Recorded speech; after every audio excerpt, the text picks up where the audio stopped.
ये तो कहते हैं ना कि 4 दिन की जिंदगी है, क्या चलेगा साथ, क्या नहीं। 25-27 के बाद एवरेज हो जाओगे और उसके बाद 50 साल का जीवन है, एक एक दिन अपमान में जीना पड़ता है। ये बहुत गलत बात है कि 4 दिन की जिंदगी में, जिंदगी इतनी बड़ी है कि मैं कह रहा हूं कटी नहीं कटे ऐसी हालत हो जाती है। और जिंदगी आसानी से कब कटती है? जब सम्मानजनक हो, तब हर दिन मजा आता है, तब आसानी से कटती है। लेकिन जब दुखों का समय होता है ना, तब 1 घंटा भी मुश्किल से निकलता है, 4 दिन तो दूर की बात है। तो ये समय जो है ना आपका, ये भविष्य बनाने का भी है, भविष्य बिगड़ने का भी है। तो मैं सिर्फ इतनी बात ही करूंगा कि आप अपने करियर का निर्माण करना, इसको बर्बाद मत करना। आपके पास में दोनों विकल्प है इस समय। बर्बादी वाले रास्ते बड़े आसान हैं और आपको बड़े अच्छे लगेंगे, उसमें शौक है, मौज है, मस्ती है, आराम, आनंद है।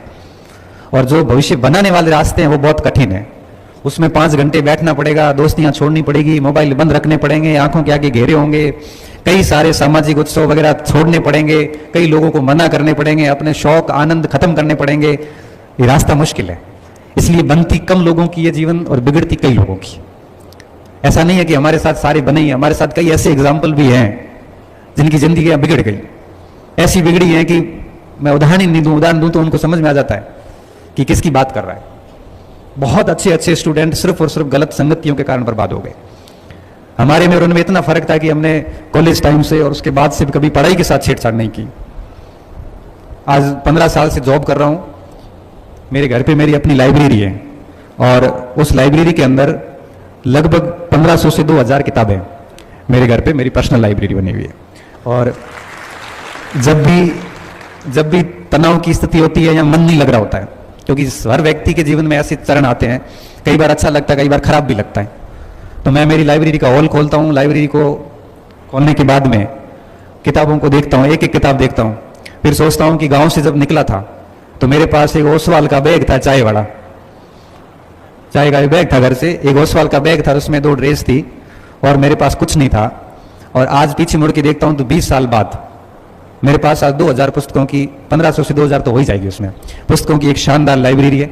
और उसमें बहुत सारे बच्चों के द्वारा दिए गए गिफ्ट्स हैं, बहुत सारे कार्यक्रमों की स्मृति चिन्ह है वहाँ पे, कई सारे प्रतियोगिताओं में प्रथम स्थान आए हुए के कई सारे मोमेंटो वहाँ रखे हुए। वो सब आधा घंटा देखता हूँ तो खुश हो जाता हूँ कि 20 साल में क्या पाया है।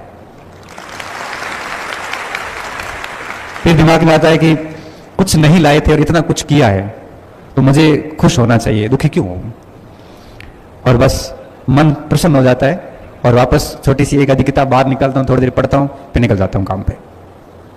तो ये जो चीजें होती हैं, अभी के प्रयास इकट्ठे होते होते आगे आपको सुकून देते हैं। इसलिए कहता हूँ कि आप सीरियसली मेहनत कीजिए, बहुत परवाह वाले व्यक्ति बनिए, बेपरवाह लापरवाह मत होना। ये जिंदगी इतने मजे लेगी, बाद में आपको यकीन नहीं अभी इस समय।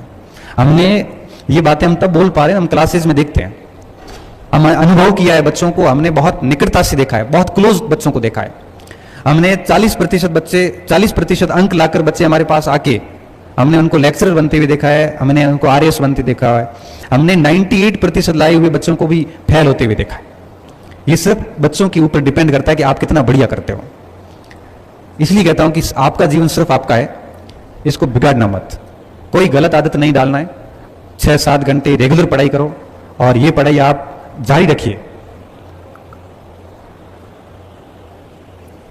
कम से कम 3 साल तक जारी रखिए इसको। अच्छे ग्रुप बनाइए, ऐसे लोगों को साथ रखिए जो आपको 4 चीजें सिखाते हो।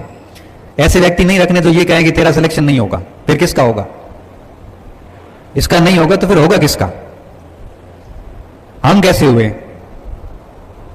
जिस परीक्षा में बैठे, सेकंड ग्रेड का पेपर देने गया, किसी ने कहा यार नकल होती है। मेरे 200 में से पहले पेपर में 194 नंबर आए, ये कैसे आए? मैंने कहा पूरे राजस्थान में शायद किसी के नहीं थे, मेहनत की थी, सवाल गलत क्यों हो जाए? अभी भी पेपर देखता हूं, दूसरे पढ़ता हूं, दे तो पेपर में क्या क्या आया है। और कई बार ऐसी स्थिति आती थी कि पहले प्रश्न से लेकर 70-80% तक जाते थे, एक भी प्रश्न ऐसा नहीं होता था जहां हमें आ नहीं रहा है। क्यों? पढ़ाई की थी। और किताबें न्याय करती है, किताबें नहीं देखती कि आप अमीर हो कि गरीब हो, किताबें नहीं देखती कि आप 10वीं में 12वीं में मेरिटोरियस थे कि बाई ग्रेस पास हुए हैं, किताबें नहीं देखती कि आपको नौकरी की जरूरत है कि नहीं है। उसको जिसका जितना पढ़ा है ना, ओमार में उतने अधिक सही होते हैं। बहुत न्याय है यहाँ पे, पढ़ के तो देखिए एक बार, कितना आनंद आता है। पढ़ाई जैसा आनंद मुझे लगता नहीं किसी भी जगह होगा। और आज भी हम 4 किताबें पढ़ के जाते हैं, जब क्लास में बच्चों के सामने जाते हो, जब 4 चीजें नहीं सिखाते हैं ना, उसमें बच्चों के मुंह पे चमक आ जाती है कि आनंद आ गया, आज नई बात सीखने को मिली। फिर बच्चों को कहता हूं आप भी ये बाहर जाके किसी को सिखाना, और बच्चे भी बाहर जाके किसी को सिखा देते हैं कि इधर बताता हूं।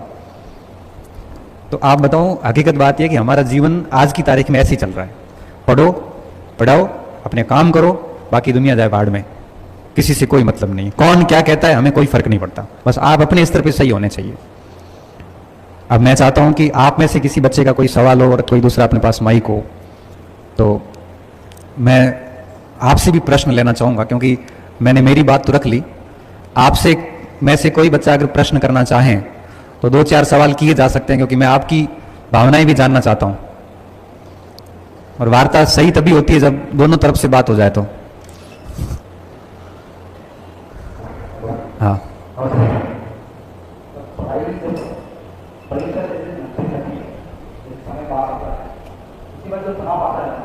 मैं एक बार थोड़ा माइक दूर रख के वापस बोलो तो।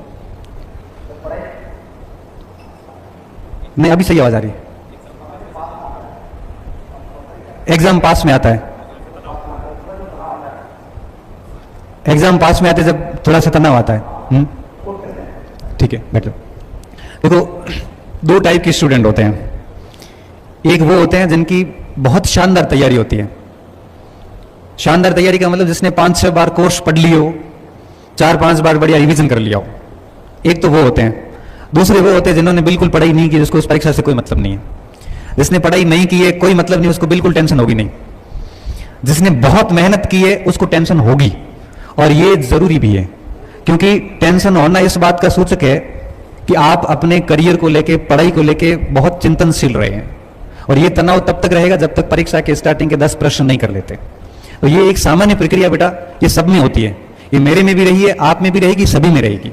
ये टेंशन थोड़ी बहुत रहती है। इसका कारण क्या होता है कि सिलेबस इतने व्यापक होते हैं और हमने पढ़ा हुआ बहुत होता है, बावजूद उसके हम आश्वस्त नहीं हो सकते कि जो हमने पढ़ा है वही आएगा।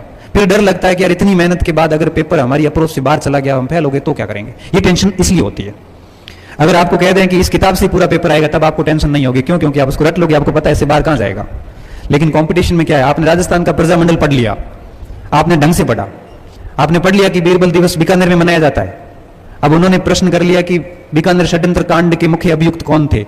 अब आपको ये डर रहेगा कि यार कितना भी पढ़ लो, परीक्षक की अप्रोच अगर हमारे से अधिक है, यार फेल हो गया तो मेरे तो प्रजामंडल में 4 घंटे 10 घंटे दिए और सवाल नहीं हुआ। तो ये व्यक्ति, कह रहा हूं ना, व्यक्ति नेगेटिव पहले सोचता है। हम घर से जब निकलते हैं ना, पहला मन में यह आता बस चूक गई तो, अरे आधा घंटा पहले निकला बस क्यों चुकेगी, फेल हो गया तो, क्योंकि व्यक्ति नेगेटिव पहले सोचता है। तो ये जो तनाव वाली जो बात है ना, ये बहुत आम बात है, और ये सिर्फ सिलेबस की व्यापकता के कारण है। इसलिए आप इसको लेके बिल्कुल ऐसे चिंता ना करें, ये सामान्य चीज है, ये होनी भी चाहिए, ये होती है तभी हम और पढ़ते हैं। तनाव न होना लापरवाह होने का सूचक है। हाँ, तनाव इतना भी हावी नहीं होना चाहिए कि हम पढ़ाई छोड़ दें और ओवर थिंकिंग में चले जाएं, ऐसा नहीं होना।